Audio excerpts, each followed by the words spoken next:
Vous êtes opposé à cette réforme des retraites, qu'elle passe d'ailleurs par un amendement dans le budget ou qu'elle passe par la loi. Vous, quelle que soit la méthode. On est opposé à l'allongement de l'âge de départ à la retraite parce qu'on considère que c'est une aberration quand il y a autant de chômeurs dans ce pays. Garder plus longtemps ceux qui ont du boulot au boulot, ça veut dire empêcher ceux qui n'en ont pas d'en trouver. C'est assez simple comme raisonnement, mais je pense que c'est compris par tout le monde. Alors arrêtons-nous quand même un instant sur la méthode, puisque je recevais ici même à ce micro la Première ministre hier.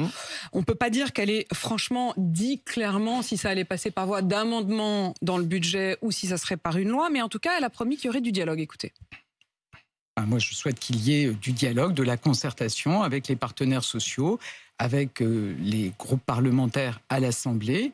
Et on est en train de chercher la meilleure voie pour à la fois mettre en œuvre cette réforme rapidement, à l'été 2023, en même temps, trouver une place pour du dialogue et de la concertation. Borne, du dialogue et de la concertation. Vous êtes les partenaires sociaux, vous avez été consultés ? Non, on a eu une réunion avec le ministre du Travail qui nous a expliqué ce qu'on connaissait déjà, c'est-à-dire le rapport du Conseil d'orientation des retraites.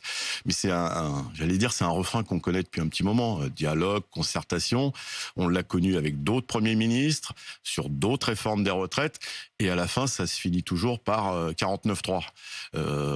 D'ailleurs, elle n'a pas exclu cette possibilité. Donc il faut qu'on se mette d'accord sur qu'est-ce que c'est que le dialogue, qu'est-ce que c'est que la concertation et qu'est-ce que c'est surtout le fait de prendre en compte ceux avec qui vous parlez. Parce que ça, c'est un problème. Attendez, d'abord sur le dialogue et la concertation, vous dites en fait, on ne doit pas parler le même langage. Vous l'avez vu quand la dernière fois, Elisabeth Borne ? Ça doit être fin mai. Fin mai. Depuis, vous n'avez pas eu de réunion, d'échange. Non. Vous l'auriez souhaité ? Écoutez, dialogue, concertation, c'est comme ça que ça se passe, hein, c'est ce qu'on fait là. Alors vous pourriez vous parler au téléphone, hein. Vous n'êtes pas non plus parlé au téléphone. Je veux juste que les choses, vous ne vous êtes pas parlé tous les deux depuis mai dernier. Oui.